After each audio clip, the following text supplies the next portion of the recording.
Há alguns meses eu comecei uma série de exposição, os irmãos que são da igreja ou aqueles que têm acompanhado sabem disso, mas me permita comentar com os que estão talvez pela primeira vez conosco, que eu dei o nome de 4 olhares, uma maneira de olhar os 4 evangelistas contando as histórias de Jesus, Marcos, Mateus, Lucas e João, de perspectivas diferentes, olhares diferentes, narrando alguns fatos em comum, outros que um ou outro destacou especificamente um evangelista ou outro, e nós fizemos isso numa série de temporadas. Começamos com as temporadas dos princípios, como é que eles começaram a iniciar o evangelho, depois falamos sobre os coadjuvantes, aquelas pessoas que fizeram parte da história, depois falamos sobre os encontros de Jesus que ele teve com pessoas, grupos de pessoas, multidões, e na semana passada nós, começando o ano, fevereiro, esse retorno da série, nós começamos a 4ª temporada, que é os ensinos do mestre.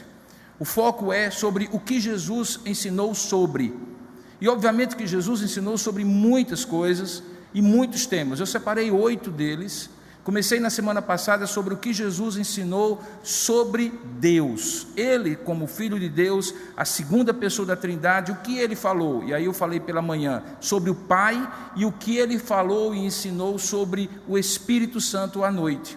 Hoje pela manhã nós tivemos mais 2 episódios, ou o 3º episódio, vamos ter agora o 4º, mais 2 episódios, sobre o que Jesus ensinou sobre a Palavra de Deus. Visitamos hoje pela manhã o episódio em que Jesus é tentado e que está descrito em Mateus capítulo 4, Lucas capítulo 4 e no início do Evangelho de Marcos capítulo 1, que ele fala um pouquinho sobre o assunto também. Naquele enfrentamento com o diabo, depois de 40 dias de jejum, passando fome, sem nada comer, sem nada beber, Jesus é tentado, e as expressões que ele usa para repelir aquela tentação, por 3 ocasiões está escrito. E esse está escrito se refere à palavra escrita, que obviamente eram as escrituras do Antigo Testamento, já que os livros do Novo Testamento ainda estavam sendo escritos. E aí nós encontramos Jesus, a palavra viva, o verbo eterno, a palavra essencial, falando que tudo aquilo que foi falado antes por ele, seu caráter, sua natureza, suas obras, suas palavras, mencionadas no Antigo Testamento, mencionadas no Novo Testamento, que estava sendo produzido, estava sendo escrito, atestavam para o fato de que havia uma palavra viva que era ele, que é ele, e uma palavra escrita que dava testemunho sobre ele. Nós vimos então que isso tinha um valor e tem um valor fundamental naquele momento em que Jesus está enfrentando aquele inimigo, mostrando que o embate ali era entre verdade e mentira, mas não apenas verdade no sentido da comprovação do que é factual, do que existe de fato, mas do que está profundamente arraigado no coração humano, a verdade interior, a verdade interna, as convicções, crenças, valores que nós temos e que são confrontados, porque o nosso coração é enganoso, desesperadamente corrupto e precisa ser confrontado com a palavra de Deus. Hoje à noite nós vamos encontrar Jesus usando uma outra expressão, e vai ser um versículo só que nós vamos ler. Mas esse versículo, depois, quando nós vamos desdobrando, nós vamos perceber que quando Jesus diz: errais não conhecendo as Escrituras nem o poder de Deus, que é o versículo que nós vamos ler, ele está sim novamente falando sobre a palavra, ele está ensinando sobre a palavra de Deus. E esse ensino da palavra viva, do verbo eterno, sobre a palavra escrita, também é fundamental. E o foco de hoje à noite é mostrar como é perigoso, pernicioso, que nós não conheçamos, não porque não lemos, não porque não lembramos de algum versículo, mas por um sentido mais profundo, não conhecendo a Escritura, como nós podemos errar, e errar feio, errar de uma maneira profunda, não apenas equívocos, não apenas eventuais bobeiras que nós venhamos a dar. Portanto, eu convido você a abrir o episódio em que Jesus conta exatamente isso, que Mateus conta sobre o que aconteceu com Jesus e que se encontra em Mateus capítulo 22. E eu gostaria de ler com você apenas o versículo 29. E como eu já falei, é apenas um versículo, depois a gente vai desdobrar na exposição. e eu espero que logo após a leitura você curva a sua cabeça, feche os seus olhos, não somente você que está aqui, mas você que está participando conosco à distância, e possa pedir a Deus iluminação do alto, que possa pedir a Deus que dilate o seu coração para você compreender a palavra do Senhor. Mateus capítulo 22, 29 diz assim: respondeu-lhes Jesus: errais, não conhecendo as Escrituras, nem o poder de Deus. Vamos ler juntos? Respondeu-lhes Jesus: errais, não conhecendo as Escrituras, nem o poder de Deus. Curva agora a sua cabeça, vamos falar com o Pai juntos. Ó Deus amado e querido Pai, o Senhor é o Deus que inspira esta palavra no coração de Mateus, discípulo chamado para seguir o teu Filho e chamado para ser enviado como teu apóstolo. Este mesmo Espírito que habita conosco neste lugar e que está em nós, é aquele que pode traduzir o que significa essa expressão: errais, não conhecendo as Escrituras, nem o poder de Deus, porque foi Ele que colocou, registrando na mente de Mateus as palavras do teu Filho.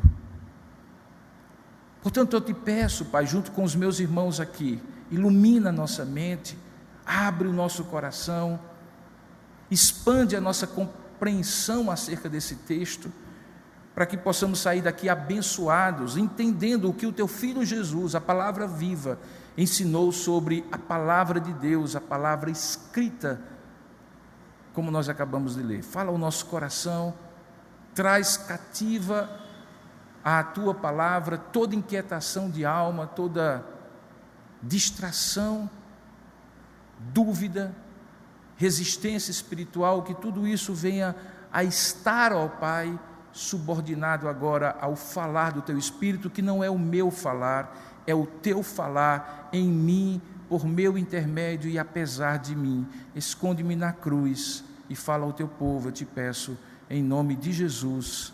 Amém.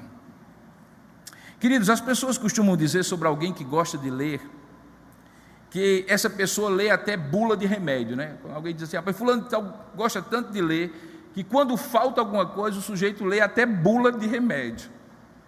Por outro lado, alguém diz que se a gente realmente lê a bula do remédio, a gente não toma o remédio. Tal é o número de advertências, de senões, efeitos colaterais, grupos de pessoas que devem evitar a medicação e assim por diante.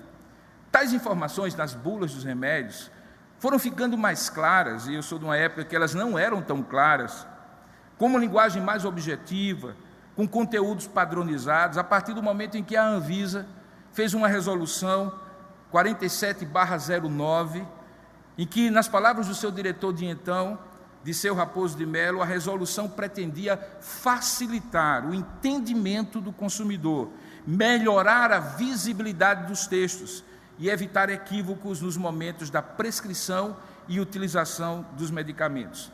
Um processo que começou em 2008, determinava naquela ocasião, em 2009, que todos os medicamentos fabricados a partir de 2011, portanto com a janela de carência de 2 anos, já tivessem as bulas com os novos formatos, com os novos conteúdos, com letras maiores, informações mais claras, simples, ao alcance da média de compreensão das pessoas, escritas com textos mais didáticos e compreensíveis. O principal objetivo, como o diretor da época falou, era tornar o documento mais fácil de ler e de entender, já que alguns estudos apontavam que as bulas dos remédios vendidos no país até então eram incompletas, eram excessivamente técnicas para o público leigo, só os médicos entendiam, e eram superficiais e desatualizados até mesmo para os médicos que eram mais atualizados, porque afinal de contas, todos nós sabemos que quanto mais clara for a informação, mais conhecimento ela promove, e essa era a ideia de atualizar as bulas de remédio. Sabe, irmãos, isso é verdade quanto a bulas de remédios, e por incrível que pareça, é verdade até em relação à palavra de Deus. Quanto mais clara for a palavra, mais informação, e consequente mais formação e mais transformação ela promove. Por isso, o texto que nós vamos expor, que está em Mateus capítulo 22, dentro desse episódio, os ensinos de Jesus sobre a palavra de Deus, trata exatamente disso. O texto acontece numa terça-feira, a chamada terça-feira da Paixão. 2 dias antes, no domingo, chamado Domingo de Ramos, naquela chamada Semana Santa ou Semana da Paixão, Jesus tinha entrado em Jerusalém. Essa expressão é usada numa terça-feira, conforme a cronologia mais aceita, possivelmente no pátio do templo, quando eventos como esses são registrados tanto por Mateus, nesse capítulo 22, como Marcos, no capítulo 12, e Lucas, no capítulo 20.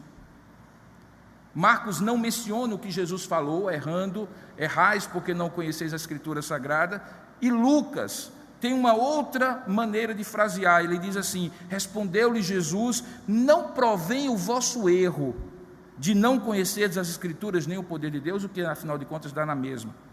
Nessa narrativa de Mateus 28, que vamos usar como esboço, deixando a de Lucas e a de Marcos como complemento, Jesus prossegue declarando grandes verdades naquela última semana. Essas verdades são através de palavras ou por meio de palavras muito claras, muito diretas, muito simples e objetivas, como as bulas de remédio quiseram se tornar. Ele usa, mesmo quando fala parábolas que exigem uma reflexão dos seus ouvintes, uma conclusão muito clara para quem quisesse entender. Algumas vezes ele dava respostas no diálogo desse capítulo 22, de certa maneira desconcertante àquelas perguntas que eram capciosas, cheias de malícia que fariseus e saduceus faziam a ele. Primeiramente os fariseus. Você lembra, por exemplo, que esse texto que nós lemos é antecedido por um em que os fariseus pegam uma moeda romana, mostram para Jesus e dizem assim: é lícito dar tributo a César? E Jesus então, e eu não vou expor esse texto, conclui dizendo: dai a César o que é de César, dai a Deus o que é de Deus. Você conhece a expressão. Logo depois, se aproxima de Jesus na sequência, não os fariseus, mas os saduceus. Os saduceus eram uma das seitas do judaísmo da época de Jesus. Eram membros de um grupo, ou de um partido religioso judaico, muito menos numeroso do que os fariseus. Mas eles tinham maior força social e política. Eles tinham não somente uma grande influência no âmbito religioso, do templo, das autoridades, dos top da galáxia lá, mas também no ambiente político. Porque grande parte deles faziam parte da classe sacerdotal, que era dominante, a alta aristocracia religiosa, e contava entre os seus membros e partidários pessoas dessa aristocracia. Um dos comentaristas diz que as suas doutrinas eram diferentes dos fariseus, porque eles se apegavam aos 5 primeiros livros que nós conhecemos como Pentateuco, que os judeus chamam de Torá, os livros da lei. Eles entendiam que os livros da lei eram superiores a todos os outros, e às vezes até desdenhavam dos demais. Eles usavam aquilo que estava na lei, a tradição oral, para interpretar, ou melhor, eles usavam aquilo que estava na lei e desprezavam a tradição oral, que normalmente eram os fariseus que usavam. Eles eram, de certa maneira, legalistas naquilo que estava na lei, mas por outro lado, eles negavam haver ressurreição, eles não criam em anjos, não criam em espíritos, não criam no mundo espiritual, e como nós vemos, tinha uma rivalidade tremenda com os fariseus, e que estavam unidos com eles apenas quando o inimigo em comum era Jesus. De vez em quando você encontrava fariseus e saduceus juntos, mas se deixasse Jesus de fora, eles brigavam entre si. O comentarista Hendricks diz que eles eram pessoas, do ponto de vista ético e piedoso, muito mais mundanos do que os fariseus. Às vezes se comportavam de maneira grosseira, e isso fica claro quando, por exemplo, no texto que propicia a resposta de Jesus, eles questionam e brincam com a doutrina muito importante para os judeus, que era a doutrina da ressurreição. Por isso é compreensível que eles, na hora em que vão fazer isso, os fariseus se afastam e eles assumem o protagonismo de questionar Jesus. Não na companhia dos fariseus, como em outras ocasiões, mas sozinhos. Porque esta seita, dentro do judaísmo, considerava o Pentateuco como sendo de mais elevado valor do que os demais livros do Antigo Testamento, eles usam um texto de Deuteronômio, capítulo 25, 5 e 6, como uma espécie de base, de trampolim para questionar Jesus. Nesse texto, Moisés legisla detalhes sobre a chamada lei do levirato. Para vocês entenderem, para que quando a gente lê o restante do texto vocês possam compreender, essa lei dizia o seguinte, que se uma mulher, uma esposa, perdesse o esposo antes do nascimento de um filho varão que pudesse suceder o pai, o irmão daquele esposo, ou seja, o cunhado dela, ou algum parente mais próximo, deveria casar-se com a viúva, de modo que o primeiro filho nascido, o primogênito, que teria o patriarcado sobre a família, pudesse carregar consigo o nome da família. Ele era considerado como filho do falecido, apesar de ser filho do irmão mais novo daquele homem que falecera. A ideia era que a linhagem não se perdesse. Em Deuteronômio capítulo 25 é dito que a desobediência a esse princípio era um delito muito grave. Como também era delito muito grave a obediência pela metade. Há um episódio na Bíblia chamado o episódio de Onã, em que ele de fato cumpre a lei do levirato, mas ele, quando tinha relações sexuais com a sua esposa, ou com a esposa que ele casou, que era do seu irmão, ele evitava que aquela mulher ficasse grávida. Ele não completava o relacionamento sexual como seria de natureza. E a ideia era que, com isso, apesar de ele formalmente diante da sociedade ter cumprido a lei do levirato, mas de fato aos olhos de Deus ele não cumpria, e por isso ele foi morto por Deus, e ficou claro que aquela prática de onanismo era uma prática indevida, porque não cumpria o fundamento, a motivação da lei. Talvez um dos livros mais bonitos da Bíblia, o livro de Ruth, é a ilustração de como essa lei se cumpriu. Você reconhece a história e sabe que Ruth é uma mulher viúva, nora de uma outra mulher viúva, ela moabita, volta para a sua terra e não tinha nada a não ser o favor daqueles que deixavam as espigas de milho nos campos para que elas não morressem de fome, já que as viúvas e os órfãos eram desamparados. A lei os amparava, mas eles normalmente passavam algum tipo de dificuldade. Surge então um homem, e esse homem, chamado Boaz, que no livro de Ruth é considerado o resgatador, era esse o nome que se dava a quem assumia a lei do levirato, vem e casa-se com Ruth, e dá a Ruth um novo casamento e uma nova oportunidade. Dali, daquele casamento, nasce Obed, pai de Jessé, pai de Davi, o rei de Israel. De modo que, de certa maneira, quando os saduceus vêm questionar Jesus com aquilo que eu vou acabar de ler para vocês, eles, ainda que não tivessem no texto intenção clara, eles estavam no fundo questionando se aquilo que eles interpretavam e a maneira como eles interpretavam o texto não daria a Jesus uma desqualificação, porque, como todos nós sabemos, Jesus era descendente de Davi, o rei de Israel.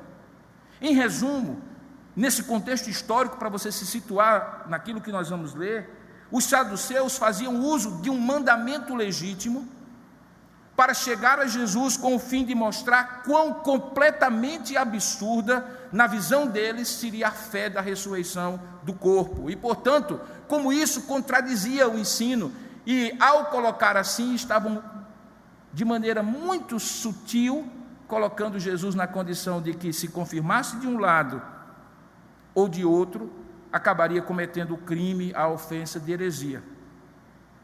Se você voltar no texto que você leu, Mateus 22, 29, e voltar ao versículo 24, você vai perceber que aquilo que parece não ter nenhuma relação com o tema de hoje, o que Jesus ensinou sobre a palavra de Deus, na verdade, ao contrário, tem tudo a ver. Observe no verso 24, que a primeira forma como eles abordam Jesus é dizendo o seguinte: Mestre, Moisés disse, se alguém morrer não tendo filhos, o seu irmão casará com a viúva e suscitará descendência ao falecido.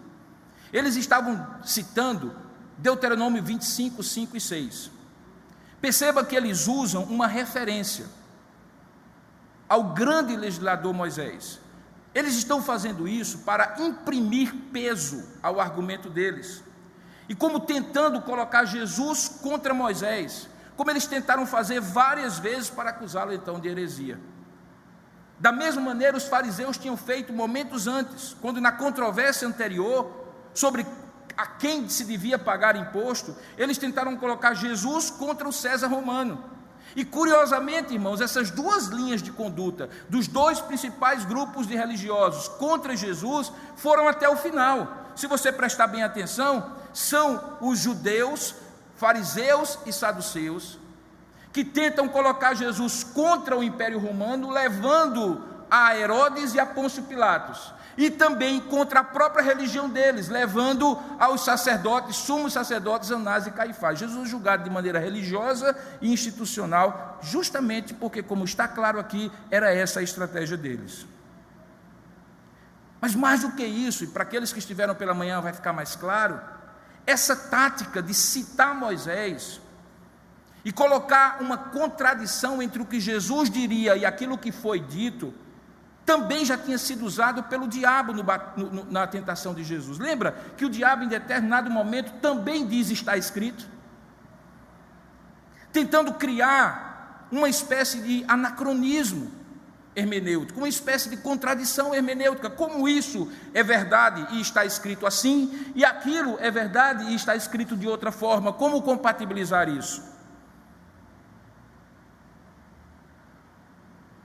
Jesus, tanto lá como aqui, como nós iremos ver, como a palavra viva que ele era, o verbo eterno de Deus, fez a palavra escrita, o que estava escrita, como critério objetivo para demonstrar o que era verdade e o que era mentira, não apenas do diabo na hora da tentação, mas também dos saduceus agora na hora dessa discussão. Observe que a intenção deles era ridicularizar a lei de Deus, com uma hipótese que era baseada numa falsa premissa, numa base falsa. A hipótese é a história que eles contam, e veja como é que o texto conta aquilo que eles contaram a Jesus. Verso 25, eles chegam para Jesus e dizem: mestre, a lei diz isso, não é? É. Pois então, havia entre nós 7 irmãos, mestre. O primeiro, tendo casado, morreu, e não tendo descendência, deixou sua mulher, seu irmão. O mesmo sucedeu com o segundo, com o terceiro e até o 7º. Depois de todos eles, morreu também a mulher. A pergunta é, mestre, na ressurreição, de qual dos 7 irmãos essa mulher será esposa? Porque todos foram esposos dela. E aí? E aí? Imagine você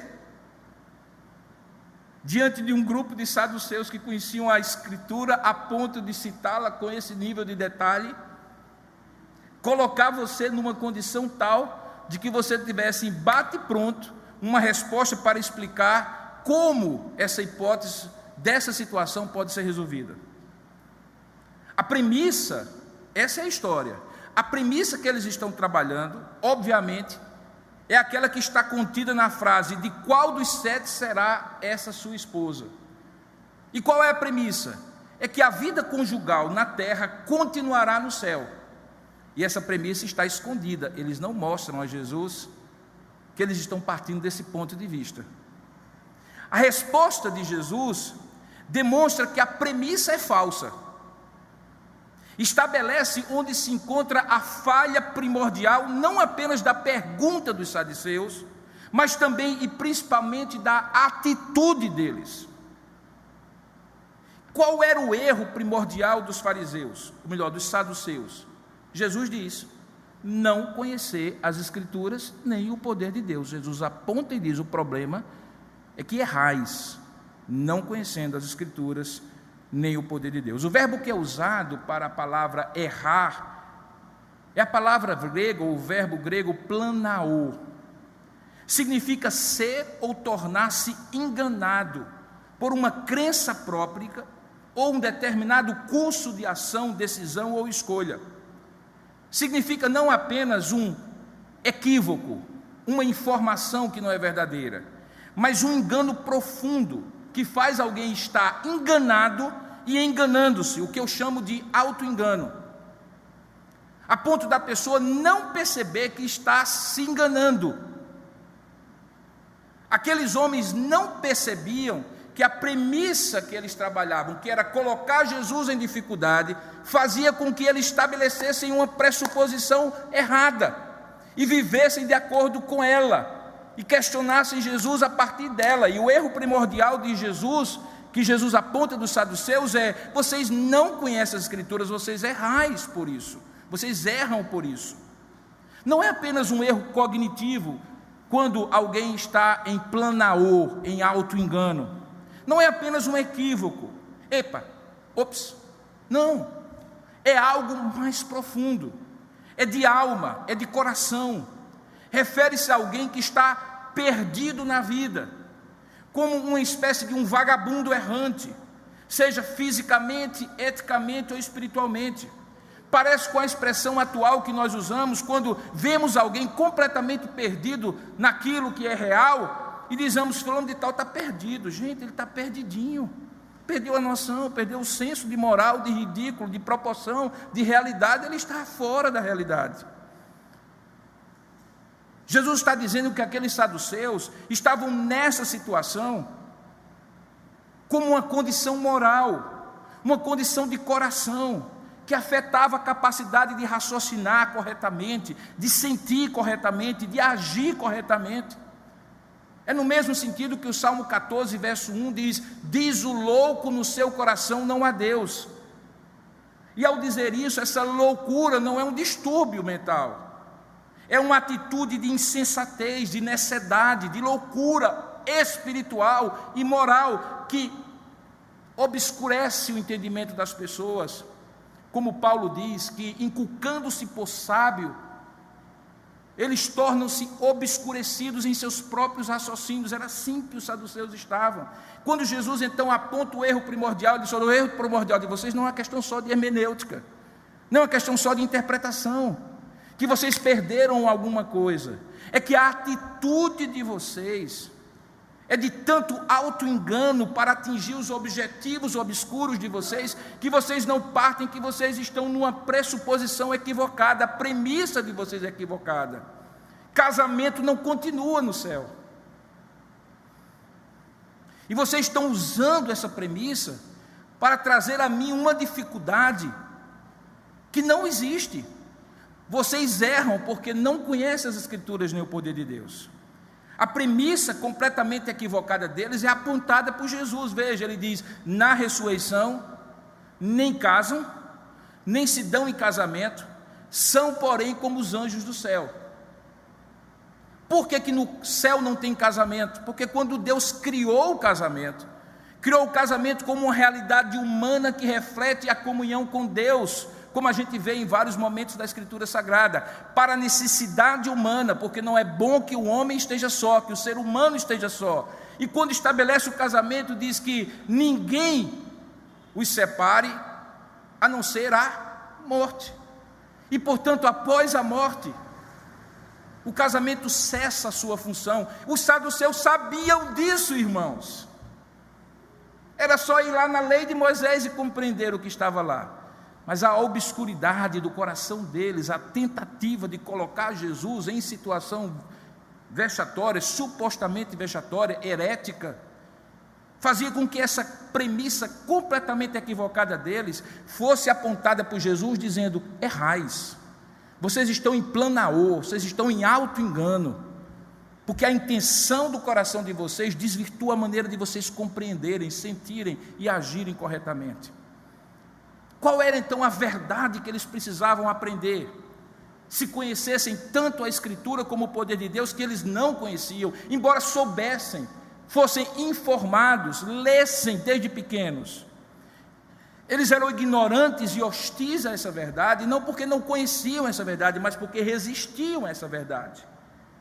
É quando Jesus, no verso 31 e 32, diz qual é essa verdade. E qual é essa verdade? É que quanto a ressurreição dos mortos, não tendes lido, e o não tendes lido aqui, é o equivalente ao está escrito de Mateus capítulo 4. Jesus se arvora, se ancora, se baseia na lei escrita, embora ele fosse a palavra viva, para que o critério objetivo ficasse claro, para que não fosse visto por eles como uma opinião, embora ele fosse a palavra viva. Ele mencionava a palavra escrita, porque a palavra escrita era objetiva, estava fora da polaridade da discussão, eu contra vocês. Então ele diz, não ouvistes, não tendes lido o que Deus vos declarou. Ele estava referindo-se ao Antigo Testamento, às Escrituras Sagradas, às palavras escritas por Deus, inspiradas por Deus e escritas por Moisés. E que palavras eram essas? Era que o próprio Deus dizia, eu sou o Deus de Abraão, o Deus de Isaque e o Deus de Jacó. E aí Jesus diz, ele não é Deus de mortos, e sim Deus de vivos. A narrativa de Mateus sobre o episódio termina com a seguinte expressão no verso 33. Ouvindo isto que Jesus falara, as multidões que estavam ali presenciando aquele embate se maravilhavam da sua doutrina. Nesse versículo 33 é interessante você observar duas coisas. A primeira é o significado da palavra se maravilharam. A palavra grega é a palavra eklepso, que significa ficar em êxtase. Ela acontece apenas 13 vezes no Novo Testamento, e um linguista diz que significa estar ou tornar-se tão surpreendido por algo, a tal ponto de quase perder a compostura mental. Algo assim. Como diriam os jovens, aquela multidão ficou bugada. Deu tilt. Espera aí, aqui nós estamos diante de uma verdade, de uma doutrina que nos surpreende, nos extasia, nos maravilha. E do que eles ficaram maravilhados? Dessa doutrina. Diz assim, ouvindo isso, as multidões se maravilhavam da sua doutrina. A palavra doutrina é a palavra didaquê, acontece 90 vezes na Bíblia e sempre é encontrada no Novo Testamento, se referindo ao ensino, à doutrinação, à catequese doutrinária, é a base da palavra didática. E que supostamente os doutores da lei, escribas, fariseus e saduceus, deveriam ensinar, mas não ensinavam. E a multidão, quando percebeu a didática, a doutrina, o ensino de Jesus, ela se maravilhou. A essa altura você deve estar perguntando, ok, e o que é que isso tudo tem a ver com aquilo que o Senhor se propôs a falar hoje pela manhã e à noite, sobre o que Jesus ensinou sobre a palavra de Deus? 4 coisas. Primeiro, o erro primordial do ser humano, dos saduceus ou de qualquer um, de onde decorrem todos os erros do conhecimento, de avaliação, de atitudes, de escolhas, de decisões, etc., é não conhecer Deus, nem a verdade sobre Ele, sobre quem Ele é, o que Ele ensina e o que está nas Escrituras. A Bíblia diz que nós fomos criados para conhecer Deus e para ter em Deus a suprema alegria, prazer e satisfação na vida. Nós somos criados à imagem de Deus, diferente de todos os seres vivos, para ter essa interface que nos permitia, como era no Jardim do Éden, uma comunicação tal que Deus e nós, consequentemente, teríamos comunhão pelo conhecimento que Ele progressivamente daria a nós acerca do seu ser, do seu caráter, das suas palavras, das suas obras. Não conhecer a Deus é a base, é o fundamento de todos os erros. É a premissa que não pode faltar, é o fundamento que, se retirar, todo o tipo de conhecimento e percepção da realidade fica desvirtuado. Aquilo que nós chamamos modernamente de cosmovisão, a maneira como você vê a vida, decorre do fato de que você ou vê a vida com os olhos do que Deus, que conhece todas as coisas e a tudo criou, revela, e você então vê as coisas com os olhos de Deus, o que na Bíblia é chamado de sabedoria, baseado no temor a este Deus, ou então você retira Deus desse cenário e você vê com os seus olhos, limitados, desvirtuados, com uma realidade que muitas vezes está fora de foco, e principalmente sob o engano de um coração que é premido por pressões e desejos que fazem com que a verdade seja continuamente relativizada, e hoje o que é certo, amanhã é errado.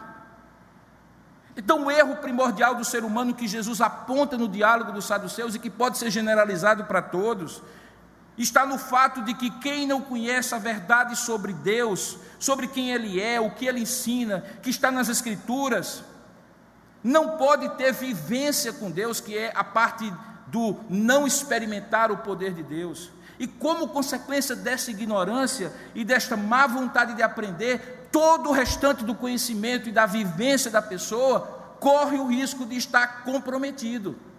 Eu não estou dizendo, antes que alguém pense, que não é possível conhecer determinadas coisas sem necessariamente crer em Deus. Obviamente que é. Deus dotou o homem de capacidades intelectuais de ver a vida, faz parte da imagem de Deus, quer ele reconheça, quer ele não reconheça. Toda a humanidade hoje está na expectativa de uma vacina que é produto de um conhecimento humano vindo de pessoas que necessariamente não creem em Deus. Aquilo que a gente chama de graça geral, a capacidade de Deus na comunidade de todas as pessoas criadas à imagem de Deus, fazer as coisas certas acontecerem por meio da inteligência, do bom senso, do estudo, do conhecimento. Mas quando chega num determinado momento em que macro decisões, macro percepções morais, éticas, existenciais, espirituais, que transcendem essa vida, que não é simplesmente o tamanho da conta que eu tenho que pagar, ou do aluguel que eu tenho que pagar, coisas que são aparentemente muito mais práticas, quando tem a ver com vida, como era essa questão que os saduceus traziam, o conhecimento de Deus é fundamental. Por isso o escritor de Provérbios diz que o temor do Senhor é o princípio da sabedoria, e só os loucos desprezam o conhecimento de Deus. Loucos não no sentido de estarem com um distúrbio mental. A necessidade, a insensatez desses loucos é não perceberem que a visão deles é extremamente limitada, seja eles quem forem, como eram os fariseus que deveriam ser doutores da lei. Então o ensino de Jesus sobre a palavra de Deus centra no conhecimento de Deus, que esta palavra nos ajuda a ter, que Ele, como palavra viva, nos revelou de maneira perfeita, como fundamento para qualquer outro tipo de conhecimento. Segunda verdade é que é preciso e possível conhecer a Escritura, é possível conhecer a Escritura, até mesmo memorizá-la como os saduceus faziam, mas não necessariamente a partir do conhecimento sobre a Escritura, da memorização das palavras de Deus. É possível ter isso sem conhecer a Deus, sem conhecer a palavra de Deus como expressão cotidiana aplicada ao seu coração. Aquela palavra que não é palavra conhecimento, é palavra prática, é aplicação da verdade. Observe que no texto eles citam Deuteronômio, citam de cor, irmãos, porque eles conheciam, eram educados desde pequenininhos.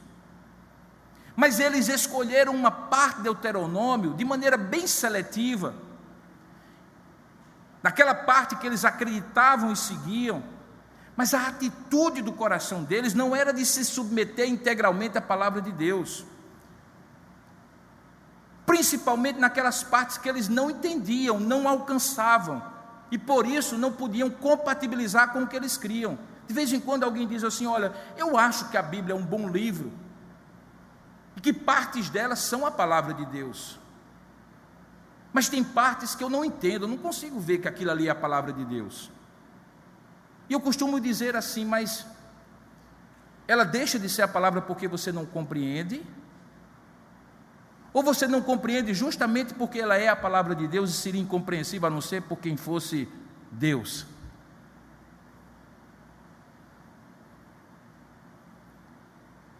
E vou mais além, diga assim: ok, então pegue uma tesoura,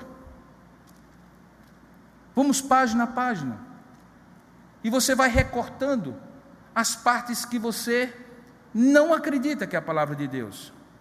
E para cada corte que você der, você vai me explicar qual é o critério objetivo que faz você dizer essa parte é e essa parte não é. E depois eu vou pedir a uma outra pessoa que tem esse mesmo tipo de dificuldade e vou lhe dar uma outra Bíblia para que ela faça o mesmo processo. E depois nós vamos comparar os dois processos e entender se o que sobrou é igual num e igual no outro. E nós vamos chegar à conclusão que não é. Porque o problema não é que esta parte não é a palavra de Deus, é que eu não compreendo como o outro não compreende outra parte, ou então eu até compreendo, mas eu não quero crer e me submeter a ela, e portanto essa parte é incômoda, e por isso eu digo, não é a palavra de Deus. Jesus quebra esse tipo de pensamento e atitude, quando diz, olha, até eu que sou a palavra viva, o próprio Deus que falou, estou dizendo para vocês, diante da pergunta que vocês fazem, que está escrito, para que fique claro que esta palavra escrita atesta, testifica, testemunha acerca da palavra de Deus que eu sou encarnado, porque o Verbo estava com Deus, o Verbo era Deus, e o Verbo se fez carne, e o Verbo era Ele, é Ele. Então é possível, infelizmente, ser um profundo conhecedor da Escritura, memorizá-la, mas se a atitude de coração não for de se submeter integralmente à palavra de Deus, naquilo que eu não alcanço, mas confio, que da mesma maneira que quando eu era pequeno eu não entendia tudo aquilo que o meu pai falava, e eu precisei crescer e amadurecer para então dizer, agora eu entendo que a vida cristã é uma vida de crescimento, de tal maneira que, como Jesus falou, aquilo que eu vos digo hoje não entenderás, entendê-lo-ás depois. Mas porque eu conheço esse Deus pelo que eu conheço da palavra, eu me submeto confiadamente, do mesmo jeito que a criança, sem entender por que está indo e para onde está indo, entra no carro e o pai na direção o leva para onde ele quiser. Porque há uma relação de confiança que antecede o conhecimento. Nós não conhecemos para crer, nós cremos para conhecer. O conhecimento prévio para poder crer é o conhecimento de quem é Deus e do que Ele diz que é o caminho da salvação, e uma vez conhecendo isso, a fé vem por este ouvir, e ouvir a palavra de Deus. A partir dali a minha vida é de fé, não uma fé cega, mas uma fé progressiva, que conhece progressivamente a Deus, mas que é baseada na minha confiança em Deus, e não na minha capacidade de compreender todos os detalhes e mistérios da vida e da palavra de Deus. Terceiro lugar, perceba que, novamente aqui, como foi antes, Jesus, a palavra viva, mesmo podendo dirimir a questão com suas próprias palavras, Jesus podia dizer, olha, deixa eu explicar para vocês aqui, e dizer a eles, porque afinal de contas a lei era a expressão do seu caráter. O Espírito Santo que habitava nele tinha sido o mesmo Espírito que inspirara Moisés a escrever Deuteronômio, mas mais uma vez ele prefere recorrer à palavra escrita que estava disponível na época, que eram as escrituras do Antigo Testamento, para apontar qual era o erro deles. Fica claro, portanto, que o erro era não conhecer o que estava escrito como palavra de Deus, aquilo que ele chama de escrituras, e por causa disso não conhecer o poder de Deus. 20 séculos depois, apesar de este livro ser o livro mais conhecido, impresso, distribuído, praticamente em todas as línguas, alguma porção dele está disponível, a ignorância sobre este livro, que é mais do que a ignorância sobre o que nele está escrito, mas a ignorância espiritual de não se submeter a ele. Hoje esse é um livro proscrito nas instâncias supostamente mais intelectuais de qualquer sociedade, porque é associado a um fundamentalismo obscurantista, quando na verdade é por causa deste livro que os maiores cientistas do mundo criaram o que a gente chama de ciência moderna, porque esse livro revela a existência de um Deus que ordena o universo através de leis. E existe ciência porque existe essa concepção, porque sem leis, se o universo fosse caótico, aleatório, se não houvesse separação entre o Criador e a criatura, se Deus fosse essa força que faria com que todas as coisas fossem Deus e Deus fosse tudo, numa espécie de panteísmo muito agradável e muito atraente nos dias de hoje, não haveria possibilidade de ciência, porque a ciência trabalha em cima de fenômenos que possam ser previsíveis, replicados, que tenham algum tipo de coerência, de nexo. Mas apesar disso, de alguns dos maiores cientistas que criaram as maiores invenções, as maiores descobertas científicas, esse livro é tido como um livro obscurantista. Sabe por quê? Porque à semelhança de modernos saduceus, as pessoas retalham esse livro e usam a parte que lhes cabe, que lhes favorece, mas não se submetem simplesmente ao que está escrito. E aí Jesus diz a essa geração, 20 séculos depois desse diálogo: errais. Porque se vocês conhecessem a Escritura, não seriam errantes. Vocês erram porque são errantes. Por isso que nós dizemos que nós pecamos, porque somos pecadores. É a natureza errante deste coração humano que faz com que erros desse tipo aconteçam. Erros de cognição, de raciocínio, de compreensão. Erros morais, erros éticos, decisões e escolhas equivocadas. Erros de percepções emocionais equivocadas, afetos desvirtuados. Hoje existe uma máxima que o amor é o supremo critério para estabelecer o que é certo e o que é errado. Nunca foi em cultura nenhuma, porque se fosse, não existiria nenhum tipo de possibilidade de ordem. Porque aquilo que as pessoas chamam de amor é muitas vezes simplesmente desejo e paixão. E desejo e paixão é como fumaça, é etéreo, é volúvel.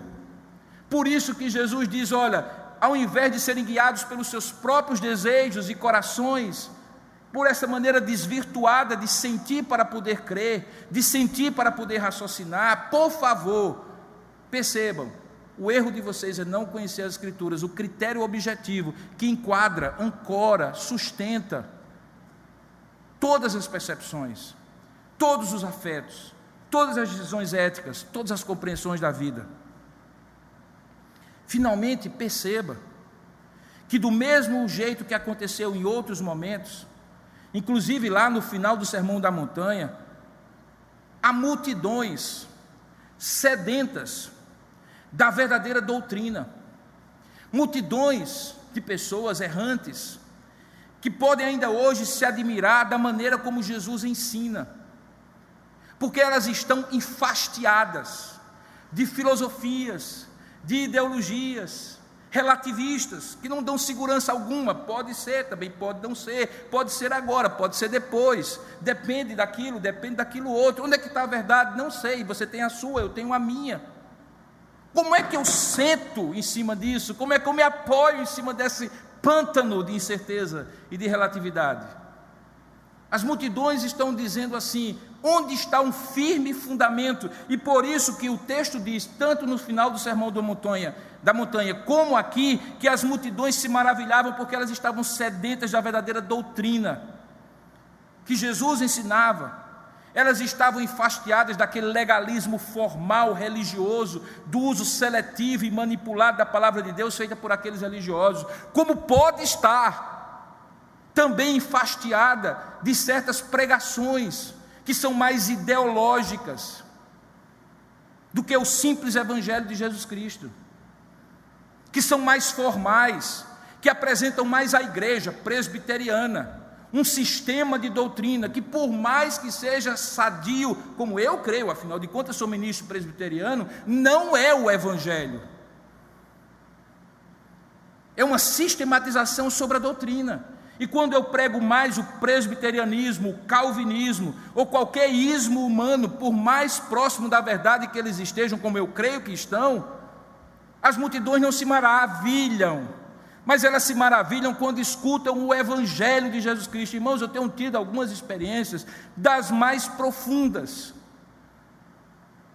de como diante de doutores e pesquisadores, dos mais renomados, não é do Brasil, é do mundo, quando o Evangelho de Jesus Cristo, na sua simplicidade, é exposto sem formalismos religiosos, sem ideologias que o prendem, simplesmente como a boa nova. Aquela boa nova faz olhos brilharem, coração palpitar e desejo de alma de transformação acontecer.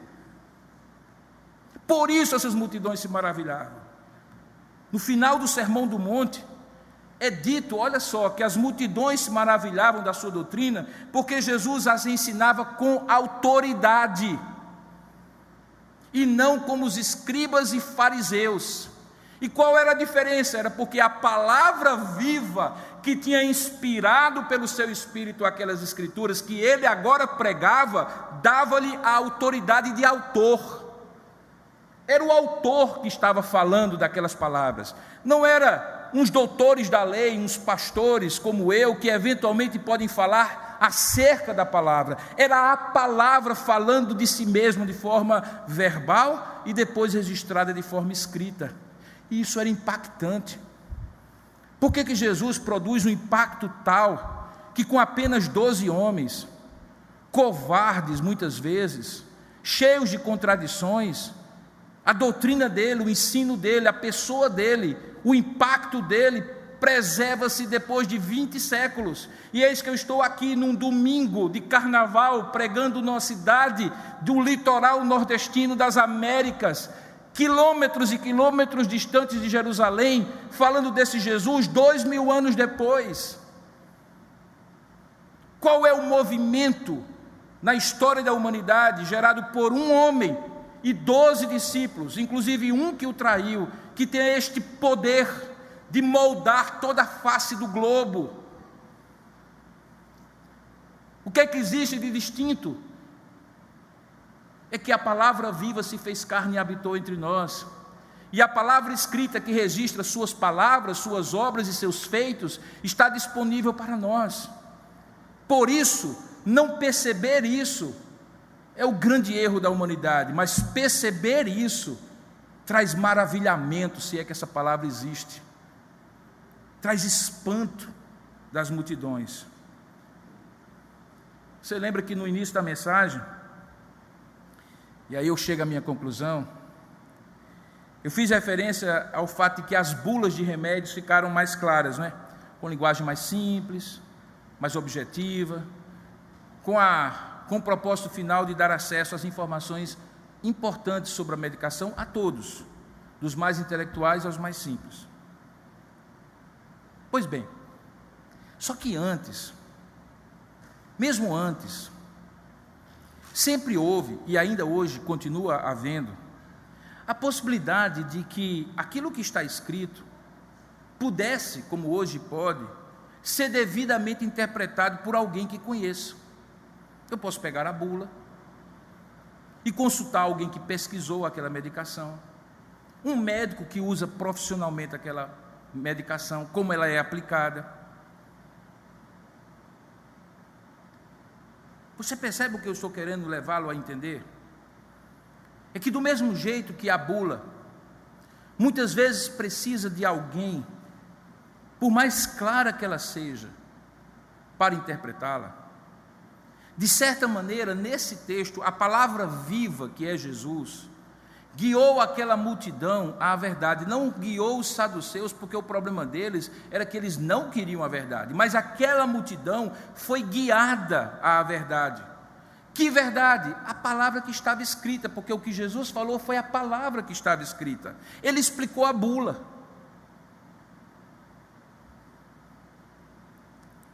A bula, por mais simples que fosse, mas que ao ser manipulada pelos saduceus se tornava obscura, incompreensível, indecifrável.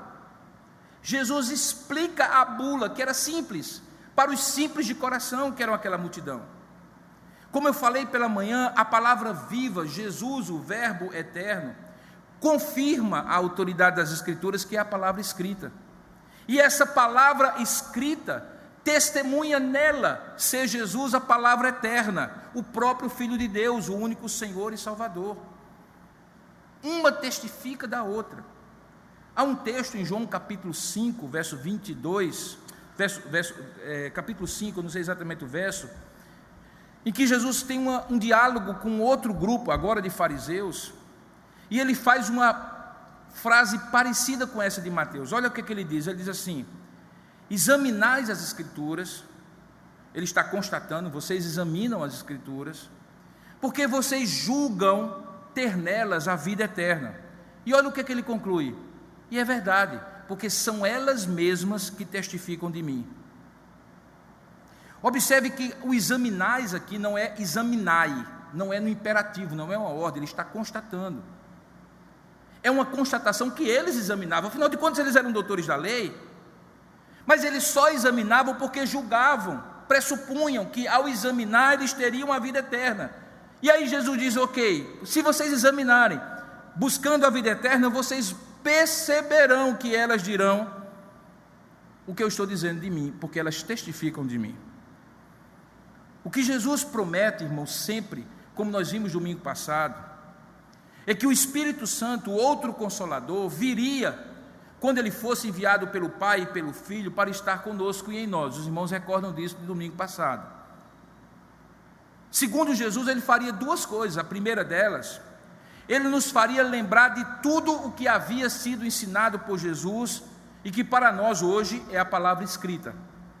Mas segundo, ele nos conduziria como um guia interno, um GPS embutido, instalado no coração, a toda a verdade pessoal, íntima, personalizada, que eu e você, cada um de nós precisa ter sobre a verdade geral de Deus, que nós chamamos de verdade aplicada. É aquilo que eu preciso entender desta palavra que o pastor está pregando. E isso é o Espírito Santo que vivifica no meu coração essa palavra escrita, senão ela continua sendo palavra escrita, verdade, mas nenhum efeito terá sobre você. Por isso que diz que a letra mata, o legalismo da visão formal sobre a escrita mata, mas o Espírito vivifica. Então, se houver, meu querido, algo na bula, que por mais simples que seja, no entanto, parece incompreensível a você, tome duas atitudes. A primeira, selecione, ou melhor, analise no seu coração se ela é incompreensível, porque ela está confrontando você e você não quer ser confrontado. E então você coloca toda a dificuldade para compreender aquilo, porque você está partindo de pressupostos que, se você abandonar, você fica exposto diante dessa palavra. Examine o seu coração antes de ler a palavra. Faça o que nós acabamos de fazer antes de pregar. Senhor, a nossa compreensão é limitada. Abre o nosso entendimento, ilumina a nossa vida, porque eu sei que quando eu me aproximo da Escritura Sagrada, eu posso partir de pressupostos que vão enviesar o meu olhar.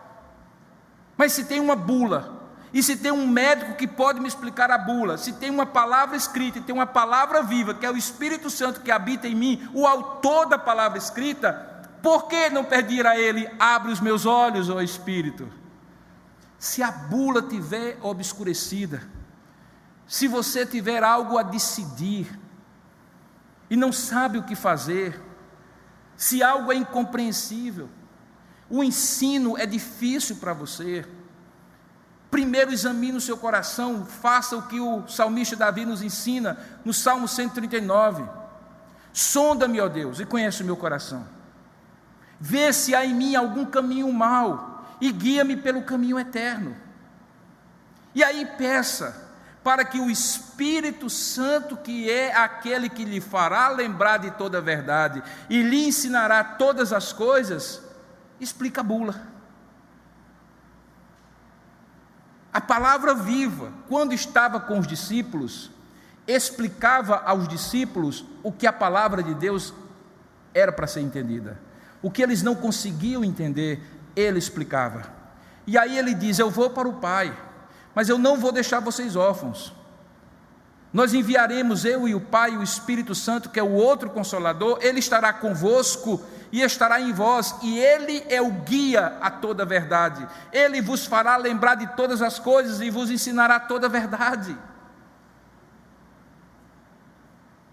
Examine o seu coração para ver se a resistência à verdade, a suposta dificuldade de entender o que ela está ensinando, não tem a ver com a mesma resistência que os saduceus tinham. com a mesma premissa errada, com o mesmo erro primordial, erro de alma, erro de atitude. Mas uma vez fazendo isso, saiba que o Espírito Santo pode e está aqui para isso, explicar a bula para você. Nós chamamos isso na teologia de testemunho interno do Espírito Santo. Ele não vai falar nada que não está escrito, mas ele vai aplicar o que está escrito à sua necessidade real, presente e particular. Porque Deus não nos dá uma bula sem um médico para aplicar o remédio. Um dia esse médico era Jesus, porque estava na terra, a palavra viva que se fez carne. Hoje o Espírito Santo é esse aplicador da verdade, que faz com que todas as coisas fiquem claras para nós. Se você juntar o que foi ensinado para você pela manhã, e algumas pessoas estão perguntando, mas por que o senhor está pregando sobre o mesmo tema manhã e noite? É porque é muita coisa para falar no sermão só, eu já falo muito. Então, se você juntar pela manhã o está escrito da tentação do diabo com o errais não conhecendo as Escrituras, você vai compreender perfeitamente o que Jesus ensinou sobre a palavra de Deus. O meu desejo é que tudo isso produza no seu coração aquilo que eu falei pela manhã, um conhecimento de Deus que não seja intelectualizado, que queime no seu coração, que lhe faça apaixonar-se por Deus, pela palavra dEle. Uma das coisas mais bonitas que eu tenho descoberto na Bíblia, irmãos, é que lendo essa Bíblia desde os 16 anos de idade, e pregando-a desde sempre, desde aquela época, e a essa altura já há 37 anos formalmente, como seminarista, como licenciado, como ministro ordenado, todas as vezes que eu abro esse livro, até mesmo em textos que eu já preguei mais de uma vez sobre eles, e deixo que o meu coração se derrame nessa escritura, não nesse papel, não nessa tinta, na palavra. Ela é viva, porque é o Espírito que faz com que ela vivifique no meu coração. Essa experiência não é minha porque eu sou especial, ela é de todo servo de Deus, ela era de Davi. Por isso ele escreveu o maior salmo da Bíblia, o Salmo 119. E no Salmo 119 não existe um único versículo que não exalte a palavra de Deus, a ponto dele dizer assim: Senhor, os meus olhos se enchem de água e o meu coração de alegria, quando eu contemplo as maravilhas da tua lei. Os saduceus eram doutores da lei.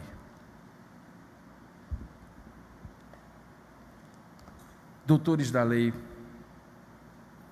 podem conhecer muito sobre e ao mesmo tempo não conhecer nada da palavra de Deus. Que isso não aconteça com você, porque é isso que Jesus ensinou sobre a palavra de Deus. No próximo domingo, pela manhã e à noite, nós vamos juntos ouvir o que Jesus ensinou sobre o reino de Deus. E se você for uma pessoa que compreende uma sequência, lembre, eu comecei com Deus, o Pai e o Filho, no ensino do Mestre. Hoje eu fui para a palavra de Deus. Domingo que vem eu irei para o reino de Deus. Talvez um dos assuntos sobre o qual Jesus mais falou. Nós vamos escolher 2 textos e expor para aprender o que Jesus ensinou sobre o reino de Deus. Eu conto com você no próximo domingo, pela manhã e à noite. Vai ser uma bênção. Curva a sua cabeça nesse instante. Eu gostaria que você participasse desse momento em que você pode fazer de uma música uma oração. Quem esteve pela manhã ouviu o nosso irmão reverendo Kilven ministrar essa música que fala sobre a palavra de Deus. Eu vou convidar a Séfora, ela vai cantar a mesma música hoje à noite, e enquanto ela estiver cantando, faça dessa letra a sua devoção a Deus e a sua palavra, para que você faça valer esta palavra no seu coração. Vamos, nesse momento de consagração a Deus, dedicar o nosso coração a Deus e a sua palavra.